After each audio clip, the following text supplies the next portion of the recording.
नमस्कार बच्चों, मेरा नाम है राहुल और आप देख रहे हैं सिक्स क्लास। तो वर्कशीट है आपकी 73 आनुवंशिकता एवं जैव विकास की। ठीक है, आनुवंशिकता एवं जैव विकास की 70, 71, 72 और इसमें एक वर्कशीट ऐड हो जाती है जिसका नाम है 73। इसके अंदर क्या क्या है और देखो इसके जो टॉपिक थे आनुवंशिकता ये कर चुके हैं, मेंडल का योगदान कर रहे हैं और इससे पहले वाले वर्कशीट 72 में भी कर चुके थे। लक्षणों की आनुवंशिकता के नियम, कुछ इसमें ये चीज पढ़ेंगे। लिंग निर्धारण अभी ये वर्कशीट अभी आने वाली है।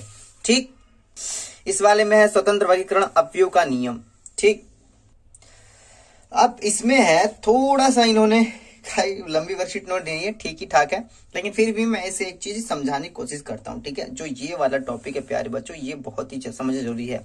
दो अलग अलग विशेषकों की प्रतिक्रिया को स्वतंत्र वंशानुगत द्विसंकर क्रॉस। ठीक है, ये कराने के बाद सीधे मैं आ जाऊंगा आपके प्रश्न 1, 2, 3, 4 पे, क्योंकि वो अगर आप ये समझ जाओगे तो प्रश्न नंबर 1 आराम से सीख जाओगे। आपके पास दो पौधे हैं आपके, मतलब दो बीज हैं आपके पास, एक हरा एक मतलब मटर का दोनों बीज हैं आपके, एक हरा है एक पीला और एक झुर्रीदार है और एक आपका मतलब एक गोल है और एक झुर्रीदार है आपका। दो लक्षण दिखाने होते हैं इस वाले में। आर से राउंड मतलब क्लियर राउंड है, यहाँ पे आर है राउंड है लेकिन रफ है। ठीक है, अब यहाँ से y स्मॉल है, इसका मतलब कि यहाँ पे y कम प्रभावी है, लेकिन यहाँ पे y कैपिटल है, तो इसका मतलब यहाँ पे ये येलो कलर का दिखा रहा है। तो मतलब इसके शेप और कलर दो हमने गुण ले लिए। अब जो इसमें प्रभावी होता है r और y, दोनों में ये प्रभावी होगा, r और y निकालिए, इसमें स्मॉल और y प्रभावी होगा, वो निकाल लिया।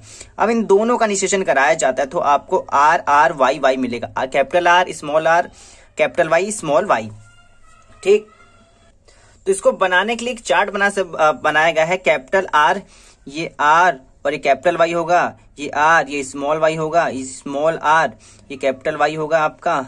ठीक है, और ये आपका स्मॉल r और स्मॉल y होगा, ये आपका कैपिटल R कैपिटल Y होगा आपका, कैपिटल ये R है और आपका ये भी स्मॉल y है आपका। स्मॉल r और कैपिटल Y लिया गया है और यहाँ पे स्मॉल और स्मॉल y लिया गया है। अब ठीक है, जो चीजें ये थी वो चीज इस तरफ और ये जो चीज इस तरफ, अब तीनों को इसका मल्टीप्लाई करेंगे, r r y y r r y y। ठीक है, कौन सा प्रभावी लक्षण होगा? r राउंड सर्कल होगा और y y प्रभावी है, मतलब येलो कलर का हो जाएगा आपका। इसलिए एक बार हर एक लिए देख लेते हैं। ठीक है, अब यहाँ पे देखो आर आर लक्षण देखोगे तो ये राउंड सर्कल में राउंड में आ गया, y। ठीक है, आपका स्मॉल y है, मतलब कि आपका अगर कैपिटल Y होता तो आपका पीला होता, स्मॉल y इस वजह से हरा है। अब इस वाले में इसी हिसाब से एक मैं टेढ़ा मेढ़ा वाला करके देख लेते हैं। तो आर आर, ठीक है, अब यहाँ पे आर आर देखिएगा तो आपका मतलब रफ वाला है, छोटा वाला आर है। छोटे वाले जो आर होते हैं वो रफ वाले में चले जाते हैं। अब देखो जो छोटे वाले आर होते हैं वो रफ में चले जाते हैं, तो आपका ये रफ में आ गया। अब इसका कलर देखते हैं y। ठीक है, यहाँ पे भी कैपिटल यहाँ पे भी कैपिटल, जो स्मॉल मैंने बना रखा है वैसे बना रखा है, तो यहाँ पे ये येलो होगा। इस हिसाब से हरे वाले का देखते हैं। पहले आर आर, अगर स्मॉल आर है आपका ये रफ फिगर हो जाएगा।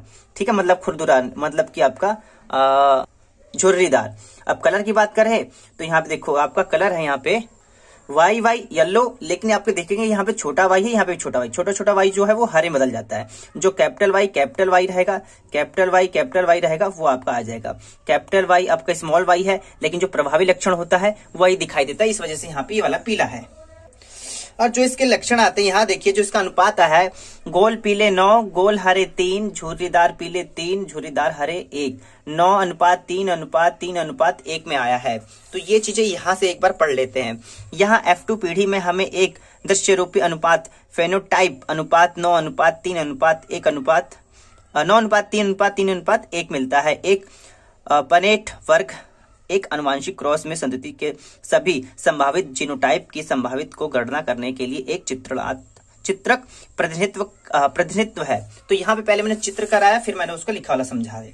ठीक, चलिए एक बार हम पढ़ लेते हैं क्वेश्चन को। क्वेश्चन में दिया गया है, गोल पीले विषम युग्मी बीजों को स्वपरागण कराने के लिए निम्नलिखित परिणाम प्राप्त हुए।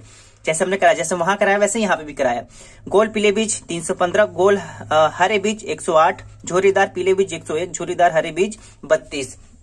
अब देखो सबको तो कराएंगे नहीं, लेकिन हम जिस हिसाब से उन्होंने कह रखा है तो हमने ले लिए। ठीक है, दो बीज लिए, एक हरा और एक आपका पीला। RR जैसे मैंने आपकी यहाँ पे समझाया था, सेम वही चीज लिया गया है। ठीक है, ऐसे ही कराने के बाद जो आपके टोटल बीज होते हैं आपके, यहाँ देखिए गोल पीले बीज 315, 108 गोल हरे बीज, 101 झुर्रीदार पीले बीज, 32 झुर्रीदार हरे बीज मिलते हैं आपके। मैंने बीजों की साइज भी बना रखा है और यहाँ पे आपका गुड़ा भी हो रहा है। जो अनुपात इसका निकल के आएगा 9:3:3:1। ठीक है, इसके लिख सकते हैं 9:3:3:1। जैसे मैंने क्वेश्चन में वो पिछले वाले समझाया था, ये वही वाला है, बस यहाँ पे बीजों की संख्या थोड़ी सी बदल गई है। ठीक है, अब यहाँ पे नीचे आप इतना इसमें लिख सकते हैं, F1 पीढ़ी के सभी पौधे लंबे एवं गोल बीज होंगे, अतः लंबाई तथा गोल बीज प्रभावी लक्षण है। मेंडल द्वारा दिए गए पहले प्रयोग के आधार पर हम कह सकते हैं कि F2 संतति के कुछ पौधे गोल बीज वाले लंबे पौधे होंगे तथा कुछ झुर्रीदार बीज वाले बौने पौधे, परंतु F2 की संतति में कुछ पौधे नए संयोजन प्रदर्शित करेंगे, उसमें से कुछ पौधे बौने परंतु गोल बीज वाले होंगे। ठीक है, देखो कुछ पौधे यहाँ पे गोल हैं, ठीक है, कुछ झुर्रीदार भी होंगे, ठीक है, कुछ हरे और कुछ पीले होंगे। तो यहाँ पे आपका क्वेश्चन नंबर 1 समाप्त हो जाता है। ठीक है, क्वेश्चन नंबर 1 यहाँ पे आपका समाप्त हो जाता है। क्वेश्चन नंबर 2 पे चलते हैं। स्वतंत्र वर्गीकरण का नियम क्या है? स्वतंत्र वर्गीकरण का नियम क्या है? अब यहाँ देखिए क्वेश्चन नंबर 2, यह नियम कहता है कि जब किसी संकर में लक्षणों के 2 जोड़े लिए जाते हैं तो किसी एक जोड़े का लक्षण विसंयोजन दूसरे जोड़े से स्वतंत्र होता है। इसी को हम नियम कहते हैं। कौन सा नियम? स्वतंत्र वर्गीकरण का नियम कहते हैं। क्वेश्चन नंबर 2, क्वेश्चन नंबर 3 के बाद, एक संकर एवं द्विसंकर क्रॉस एक दूसरे से किस प्रकार भिन्न है? उदाहरण सहित समझाए। पहले एक संकर, फिर नीचे द्विसंकर। ठीक है, उदाहरण लिखना था, फिर मैंने उदाहरण थोड़ा सा छोटा हो गया और बड़ा लिखना था, लेकिन भर ही गया था पेज। एक संकर युग्मक के निर्माण के दौरान युग्म विकल्पी एक दूसरे से अलग हो जाते हैं, जिससे कि प्रत्येक युग्मक में केवल एक युग्म विकल्पी उपस्थित रह जाते हैं। उदाहरण, मटर के 2 पौधों में संकरण कराया, जो वंशज उत्पन्न हुए उसमें केवल प्रभावी लक्षण थे, लेकिन अगली पीढ़ी में प्रभावी व अप्रभावी लक्षण थे। मतलब जो पहली पीढ़ी में प्रभावी लक्षण थे, लेकिन इसके नेक्स्ट पीढ़ी में प्रभावी और अप्रभावी 2 लक्षण दिखाई देते हैं। द्विसंकर क्रॉस में क्या है? 2 पौधों के 2 जोड़ी विकल्पी लक्षणों के मध्य क्रॉस संकरण को द्विसंकरण क्रॉस कहा जाता है। उदाहरण, किसी पौधे के बीज के आकार और उसके रंग में अंतर होता है, तो ये द्विसंकर क्रॉस कहलाता है आपका। एक संकर क्रॉस और द्विसंकर क्रॉस दोनों हो गए आपके। और यहाँ पे जो वर्कशीट है आपकी 73 समाप्त हो जाती है। इस हफ्ते तो इतनी ही वर्कशीट आई, लेकिन उम्मीद करते हैं कि अभी आपका आनुवंशिकता एवं जैव विकास हुआ है वर्कशीट 73। तो इसका मतलब अभी लिंग, मतलब कि लड़का लड़की को निर्धारण कैसे होता है, ये अभी आना बाकी है। ठीक है, ये भी हो चुका है। तो इस संडे को मैं लिख लेता हूँ कौन सी वर्कशीट कितने पे आई है, ताकि आपको और समझने में आसान रहेगा। उम्मीद है चीजें समझ में आई होंगी। मैं सीबीएसई क्लास की इस वीडियो को देखने के लिए धन्यवाद। तब तक के लिए जय हिंद, जय भारत।